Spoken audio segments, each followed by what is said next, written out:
What's up? What's up? It's your boy 3CP, and we live with No Huddle Podcast. Let me get to the page and make sure I do not do the stupid. Yep, I did it again. I always do that when I hit the. All right, hold on. All right, here we go. We good now. All right. We live, man. I always mean to forget to cut the volume down, but yeah, we live. No Huddle Podcast. You can see in the background, you can see the NFL thing. If they copyright me and cut it off, you know that that's what happened. But we don't care because we live. We just do whatever we want to do right here. We are Venom over here. We do what we want to do. So, JT coming off a big win right there against West Mesquite. Shout out to let me make sure I got her name right. So I seen it in my feed. Her name was Gabrielle. She was on live during the game. Yeah, Gabriella Mass Davis. Gabriella Mass Davis. And she pretty much streamed the whole game, most of the game, like the whole game. So I watched that. And early on, it was like 15-7 going on, and I got on the forum, was like posting. He's like, "Yep, same old JT back to their old selves again." And I was like, "Yeah, might be." So yeah, JT, they doing drives, getting stalled, couldn't get nothing going. You know, they start off fast and then get down in the red zone, whatever, stall or interception or something, and just couldn't get it going. So they tried to establish a running game and all that, but it's just the drive just stalling, and they just wasn't able to just complete the drive and make the points and keep the game. So I'm thinking, you know, it might be the same thing going on Cedar Hill, because they got this big receiver, and for the most part they shut him down. For the most part they I think he only got like 2-3 catches or something like that or something, but he didn't really have a big game. So the running game was they were really trying to run the ball more. I think they ran for a little bit good, but JT, like, they fought back. And one big play that I saw this one, the dude make that strip in the red zone when they was finna go down to score. They was finna score, and the guy stripped them and they got the ball back. They would have went up 20 points, 21-7 or 22-7 or something like that. They would have scored a touchdown, but they actually made the strip, and that was huge because it turned the whole game around. And then things just started clicking. You know, the dude Hawkins is doing his thing again. I think Hawkins is pretty much now the starting running back. I think they like to use Cam Grant more on defense now.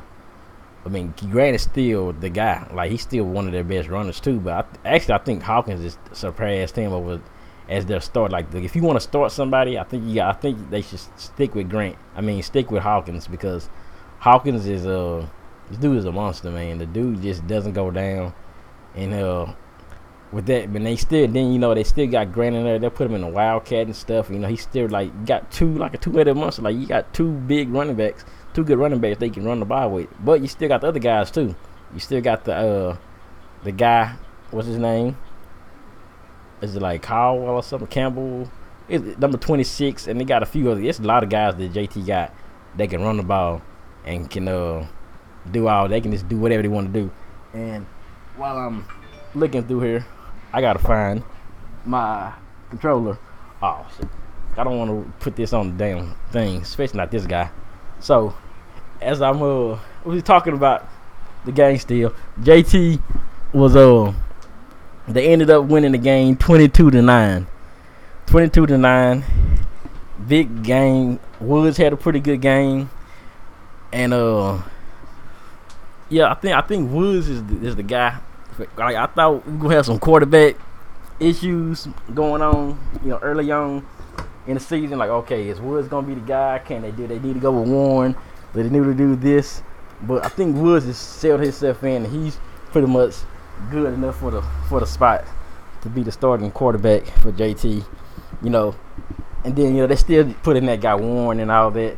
Kalen Warren, you know, he does little wildcat action and all that. But for the most part, it's working out right now for him. It's working out pretty good, and it's just things that it was a big win too, especially for district. Coming back from district, they would have been going on to a 2-0 in district now, but 3-0 would have really. I mean, going down 1-1, that would have been a big game. Would have been something huge going down the line for district titles implications. If they would have lost their game, so that it was huge because I guess but JT's been a second half type team like that for a minute. Like they might play bad in the first half, and then second half they just kind of find themselves and come around, and they just do what they need to do. So with that being said, man, it was a good game, good week.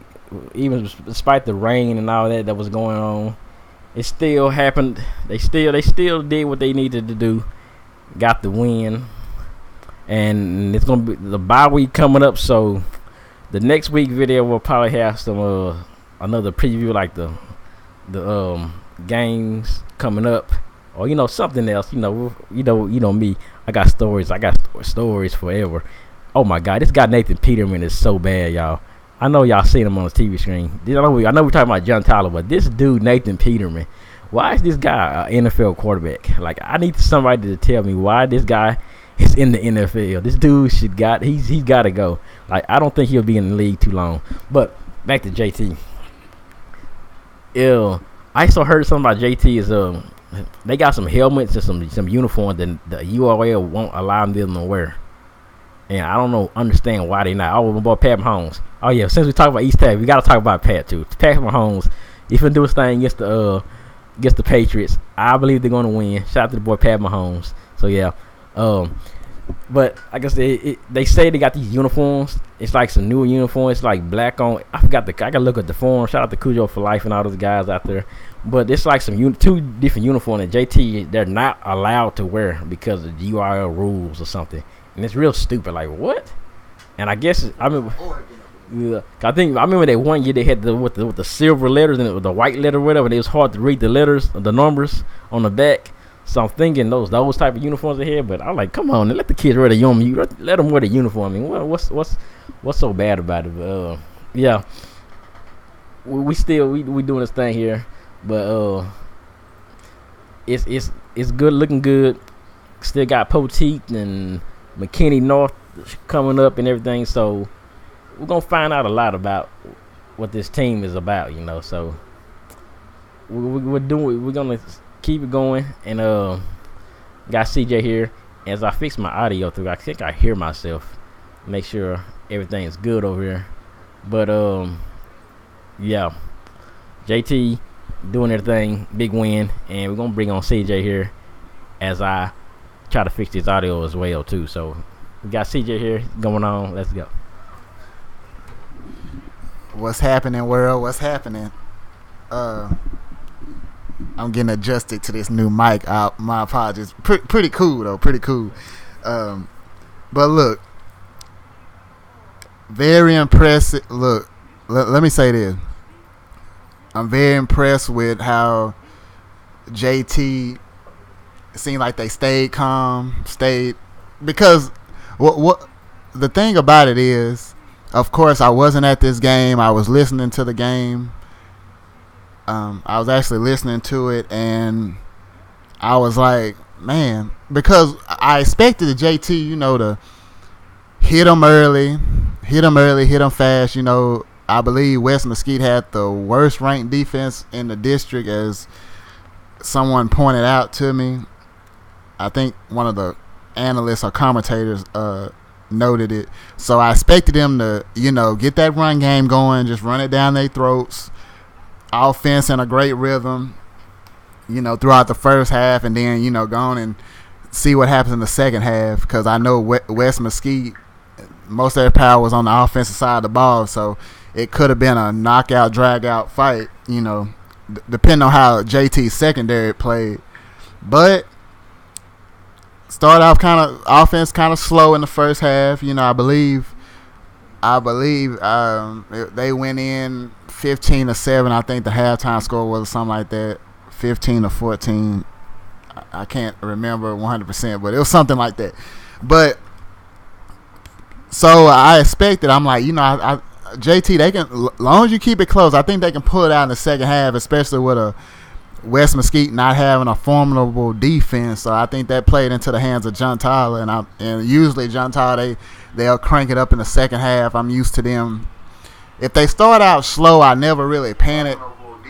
I never really panic if I see, because I done seen this. I done read this book back and forth too many times over the years. So you know, it even goes back to when they was down 24-0 against the guy Rob just mentioned, Pat Mahomes. One of the most electric games I ever been at. A game I'll never forget as long as I live.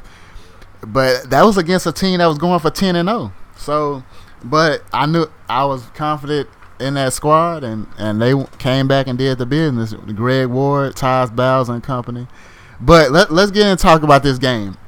The one thing I was going to be looking for is how was JT's defense, especially that secondary, were going to handle the star receiver, the 4-star recruit, the Texas A&M commit, Dylan Wright.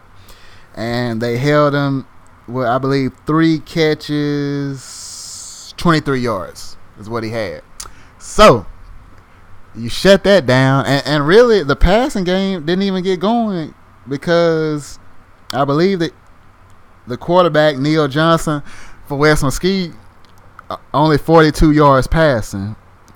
But JT allowed 192 yards rushing to Ty Jordan, the running back, and 2 touchdowns. So really the front seven, the strength of the defense, they gave up big yardage on the ground. But the offense, you know, did their thing. Actually, let me speak on that. Let me speak on how the game turned out how it was. This is a big part. JT, they had 3 turnovers themselves. So usually you turn the ball over 3 times. You know, I've seen it in high school football where, man, you can turn it over a few times and teams still win if you got a formidable offense. I've seen it before. You know, NFL, they say, you know, you turn it over that many times, you're probably gonna lose. You know, hey, JT, they went to the bakery a little bit. They got some, I don't know if it was some cherry or apple turnovers, but JT had 3 takeaways from West Mesquite, so that kept him in the game, and that kept him in striking distance. Rod Hawkins doing his thing. I'm finna go over a few stats. Rod Hawkins did his thing, you know, 22 carries, 127 yards, 1 touchdown, holding down the fort for JT in their running game, which, like I say, you get him going, and then, you know, you throw Cam Grant with a little wildcat in there. You know, Devlin Woods, he can use his feet, but he's mostly going to be looking downfield to get the ball to Street and Warren. And by the way, I didn't even know Street, they mentioned it, he did not play due to injury. So we'll have to see how that goes. Luckily, they're going into the bye week, so any bumps and bruises can be healed, leading into a tough matchup against McKinney North on the 26th back at Rose Stadium. But Keelan Warren, he picked up the slack some. He had 5 catches, 2 touchdowns. So, you know, somebody had to pick up at least a little slack with Street being out. Even Street's presence on the field, you know, just his presence on the field, just, you know, it's just a threat, you know, because he's the home run hitter. He's the big play receiver, committed to Houston. I mean, so if that, you have to, in that, especially this past Friday night's game, if you got your big play receiver, your big receiver out, your running game cannot stall. It has to be going. You got a stable of running backs. And actually, the guy's name, his last name is Asbell, the number 26. He done emerge. So you got him, and then, like Rob mentioned, it seems like, you know, they playing Cam Grant more on defense. I'll be at the game in person on the 26th, so I'll see how they going to incorporate Cam Grant. You know, because usually JT, they have so many weapons, so even I'd be like, man, you know, they need to get the ball more to Street. They need to get in his hands more. You ain't just got to hit him on a fly route. He's just like I used to say about Damian Miller. I mean, you know, before it was Keandre Street, it was Damian Miller. You got to get this guy the ball. I'm looking up. If I just kept intact how many targets they had, I'd be like, well, dang, man, they need to get a few more targets because hey, you got now that nice Corvette you got outside, that nice Ferrari you got outside. Now it might just be a car for the road. You might only only pull it out about 3 times a month, but you might have that car longer than you have these receivers because they only there for maybe a year or two before they go out. So, hey man, they want some shine. They need some shine. They're the big player. Even though they done proved themselves, they got their commits, they got their offers, but man, you got a jewel on the outside. They want to play too. So you got to get them the football. And I know sometimes, it's hard to incorporate everybody because I understand that with coaches, but you still, six, 7 targets at least, you got to give it to them. 10, if you running, what y'all run? Because, I know some, what are y'all running? 45, 55 plays, 60 plays? Hey, just break it down. Maybe 10 targets got to go to your top receiver, maybe Street or whoever it is on the outside or something like that. You got to break it down. You got to make it a point, to do that. But all in all, let's look at the bigger picture. JT 3-0 in district, 4-2 overall. So that means they're pretty much like I said, they're controlling their own destiny. One more win will definitely get them in the play, with no doubt about it. 4 wins in a 6-team district will get them in the playoffs for sure. They're probably going, and I'm pretty sure they're going to win at least one of these next 3 games. So it's just like I say, come out strong out of the bye. They're going to bye week. They're going into the bye week on some great momentum. Great win over a formidable opponent. Now you look forward to the McKinney North before another big game against Mesquite Poteet. But McKinney North will be a big game too. They're formidable, usually a playoff team. So it'll be you got it at home, so that's a great deal. At least they pretty much avoided a first round matchup with Lufkin right now by beating Texas High. So Texas High is probably on that road to facing Lufkin in the first round. That's pretty much what they did by winning round, especially winning in Texas High. That keeps them from winning. Seeing Lufkin early. Yeah, and Lufkin is balling. They went down and beat number 6 ranked College Station. I was actually because I had the little score the Friday night. They got the showcase thing on Fox Sports Net before they have the high school scoreboard. But Lufkin went. This is one of the biggest, most anticipated games in not just the region, I believe the state. And they went down and gave College Station a beating. So Lufkin they have them look back after that opening week, lost by only a touchdown, I believe. To Longview, man, they just been cruising. I don't think nobody really wants to play them right now. But like I said, whoever draws them in the playoffs, if they keep this momentum up, man, it's going. Even though they was picked, I think a lot of people picked them to win their district. So, but Lufkin is Lufkin, man. This is just an echo, man. Lufkin's been Lufkin before the Dez Bryant and all that. As long as we've been living, okay. So, Lufkin been Lufkin. But back to JT, going into the bye week, and we believe we'll be coming back to you next week to talk. We ain't gonna mention McKinney North too much right now. We'll leave that for the next podcast next week. Talk about a little about McKinney North, what they got to offer, and everything, and really we'll give y'all a little season review up to this point. 4-2 overall, 3-0 in district. It's good to be a Cujo fan right now, cruising and see what happens as we head to almost to November when it's nearing playoff time. But we got 3 district games left, y'all. 3 district games, so let's enjoy that and do that. Also, before I get out of here, I said I was gonna give at least one shout out. I'm gonna give a shout out to a homie of mine, Loyal. Hey, she told me shout out to Candace Anderson. She rocks the shirt hard, one of the merchandise hard. She said, it's getting some attention, just like at least a couple other people have told me personally. But shout out to her. Shout out to Want to Rock It. I appreciate that. A lot of this stuff I roll out of bed and come up with, like I was telling some people last night. and I just roll with it because I've been, hey, I'm sure some of us we've been an underdog, like I say, and we just doing what our passion tells us to do. Just like Rob and I do this podcast, we do it. It's passion, man. A lot of people don't understand that P word. It's passion. So shout out to everybody that listens. Shout out to people that support what we do. Shout out to people that support the brand. I appreciate it. And I always remember this. It's something you probably got going on that you wish somebody support. So, hey, hate is notorious in this world. I'm just going to keep it real because we keep it real. No Huddle Podcast. We're going to give you some undisputed stuff. Hate is real out here. And you just got to, like I say, I usually say embrace the hate. That's actually the shirt that they say. But people misinterpret that. It's just, I'll tell you what it means right now on the air. It's basically how it sounds. You just whatever hate you got, you just embrace it. Keep, like Dak said, they don't listen to criticism. They went out and whipped the number one defense 40-7. They don't worry about that. Nobody saw that coming. Even I didn't see it coming. And I'm a Cowboy supporter.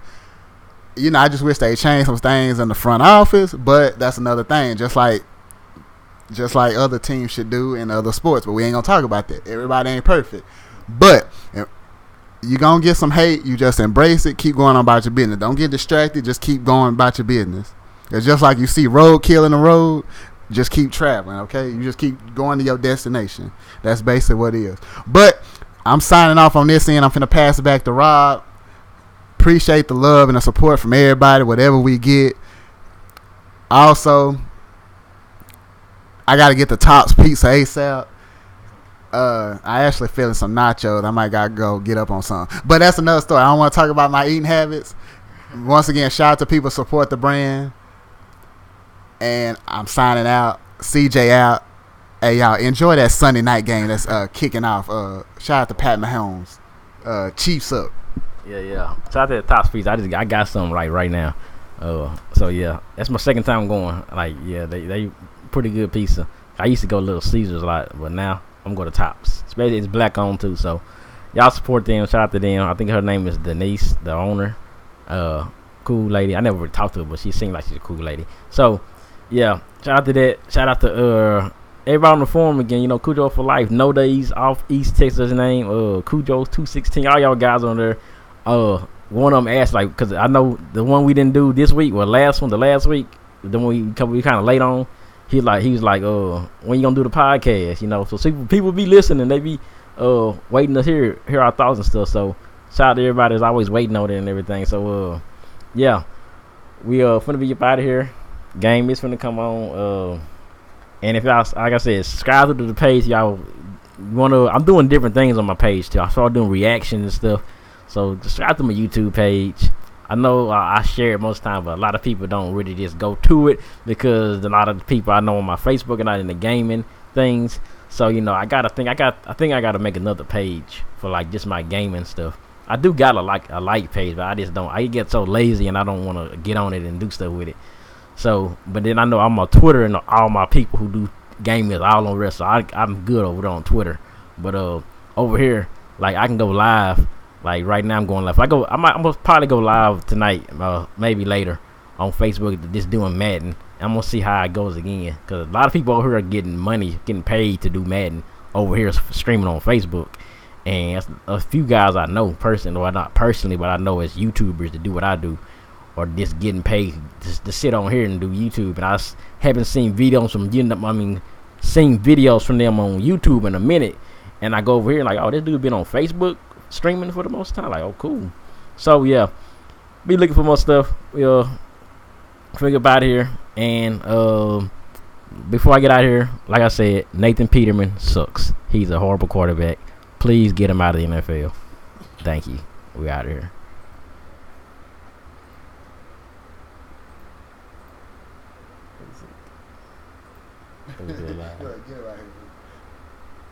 Damn, I don't know how to end my live.